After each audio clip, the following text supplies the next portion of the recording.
Okay, welcome back.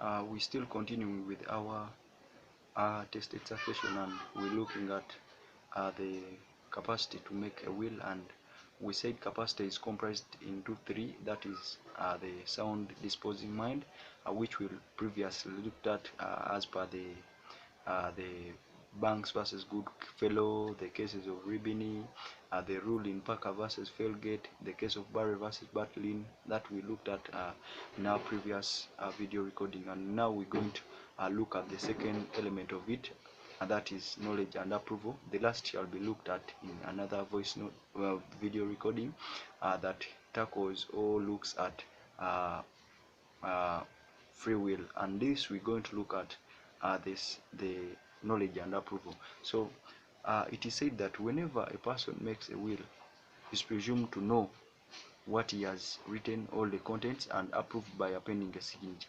And the presumption was laid out in the case of Cleary versus Cleary, that said that where one, while making a will and the time of attestating it, that is pending signatures, he was of sound disposing mind, it will be presumed that he had all the knowledge and he had approved whatever was in that will.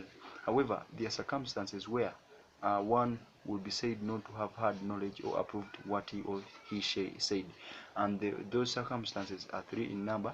And the first circumstance is suspicious circumstances, where there is suspicion that the testator there are some suspicions that this person did not know what he wrote or did not approve. It will be said that he did not have the capacity to make the will, and in this the will shall be invalid.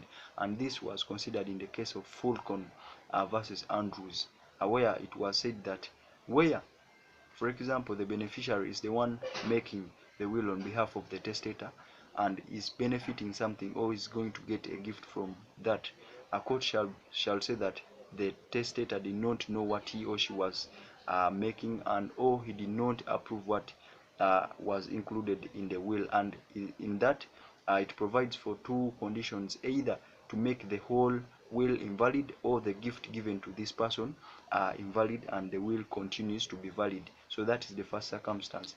The second circumstance that is a mistake, where the testator is operating under a mistake as to maybe he has unintended omissions, like to include something where maybe he did not know what he was including, he did not know who he was giving the property, maybe even intended inclusion of words he or she did not want to include. Again, that will make the will invalid in regard to knowledge, lack of knowledge and approval, and that was considered in the case of Refilan. And in the case of Refilan, it was said that where it is mistake, for example, the testator included words he or she did not intend to include, they will apply the rectification principle. The rectification principle, I think we ably looked at it in our laws of equity and the laws of contract. That is where they will come to amend the will by removing something that was not intended therefore to be included. That is rectification. And after they have removed such words, the will shall be read as if those words were never included or never intended to be included. And the last circumstance after mistake and suspicious circumstances is where the one who made the will was either deaf, was either blind, was illiterate, and that is also considered in our Succession Act. I think it is provision 3, a provision 3 there. So section 36(3), I think. So you will go and look at it more. But it was said in the case of Austin, that where the person who made the will was either dumb, blind, or illiterate, you who saying that this person knew what he or she was making, you must come and adduce evidence to show that this person was understanding or knew and also approved what was in a will.